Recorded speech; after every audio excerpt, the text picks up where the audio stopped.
So I wanted to add a quick video to the TransTaiga playlist of some of the things I would do if I were to do this road trip again. This is in no way a complete list of things to bring or do, and they aren't really in any order.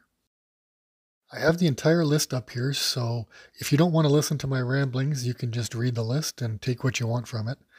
Otherwise, I will quickly go over each point and why I believe you should consider it.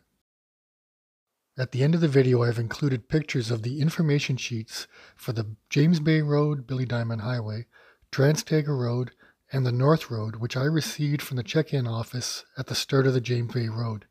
These have a list of the facilities and campgrounds along each road. My first suggestion is to bring some cash.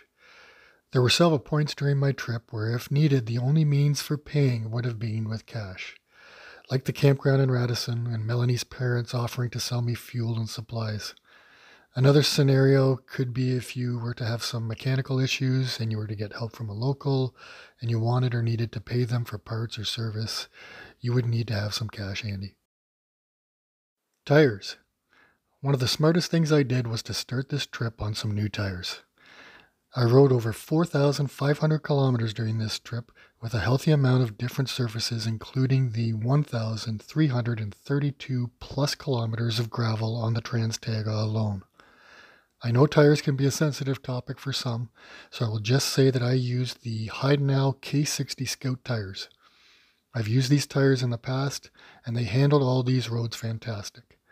The only thing I do find with these tires is that they feel a little slick for the first 500 to 600 kilometers, so just be mindful when breaking them in.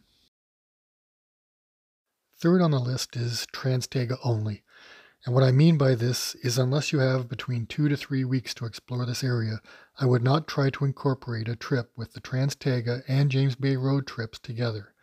There are just too many things to see and places to explore to do everything in just a week. My trip was 7 days, and I regret not taking more time to explore more of the Trans-Taiga, the lookouts, the generating plants, and the many trails and offshoots along the way, including the south branch out of Brisay. If I were to do this trip again, and I'm sure I will eventually, I would try to maximize my time on the Trans-Taiga to do more exploring. My trip was mid-July, and I thought the cold weather wasn't going to be an issue. But when I woke up the first day on the Trans-Taiga, I had a layer of frost on the fly of my tent. When I had left the Toronto area only 2 days earlier, the daily high temperatures were around 40 degrees Celsius. And while on the Trans-Taiga with blue skies, full sunshine, the temperatures never got above 20 degrees. Prepare for riding in cold and possibly wet weather, and for some cool to cold nights. I will start off by saying that I'm usually the guy standing around a campfire enjoying himself while everyone else is complaining of being eaten alive by bugs. I also lived in Northern Ontario for over a year and spent many days and nights out riding along logging roads and fire trails, and I have never experienced the amount of mosquitoes and black flies like I did here.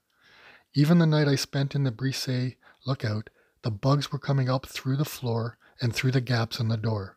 They are next level. Prepare yourself accordingly. Speaking of the lookouts, use them, especially if the weather turns bad. I saw in a Facebook group another group of riders showed pictures of them staying at several of the lookouts, and they seemed quite nice. Of course, it goes without saying that if you do stay there, please leave it the way you found it, or better, for the next person to enjoy as well. This is easier said than done, and I am definitely guilty of overpacking when planning one of these trips. In my defense, I was not sure how many days I was going to be away for, so it was harder to plan for supplies and food, along with not knowing what would be open or closed because of the pandemic.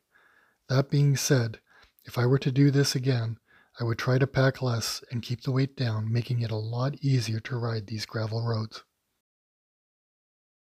This was the first time for me keeping a journal on a trip, and I initially did it to refresh my memory when it came time to make the videos, and I'm really happy that I did. I could not believe all the things that had happened that I had forgotten about in such a short time. My journal was very simple, basically just a list I made before going to sleep of all the things that I could remember happening throughout the day. If I had not planned on making these videos, I would have kept a more in-depth journal, and this is something I will be doing in the future for all of my trips, motorcycle or otherwise. I was talking to some locals at kilometer 381 on my way home, and they made me aware that there are free shower facilities, and I was surprised to find they were still open even with the COVID restrictions. I wish I had known this when I initially arrived at kilometer 381 3 days earlier in the cold and rain. A hot shower at that point would have been heaven sent, and I definitely was in need of a hot shower on my way home after being on the road for 6 days. There are 3 showers, each with its own private vestibule, and I found them very clean.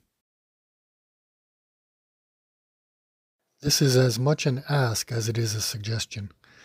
If you do come up here, please try to spend some money in the area at one of the outfitters or what have you. They are providing a great service that is crucial for a motorcycle trip like this. Without them, this trip would be almost impossible. I know everyone is in a different position financially, and the pandemic definitely hurt some people's wallets. But if you can help support the local businesses and the people, please do. Lastly, if you've done this trip or have done any similar motorcycle camping trips, and you have any other suggestions that may help others who are planning to do this trip, please leave your suggestions in the comments section. And if you haven't seen my videos of the trip, you may want to check them out too. I've tried to include some helpful information throughout the Trans-Taiga Road series. Thanks to everyone who watched the videos so far and subscribed, liked, and or commented on them.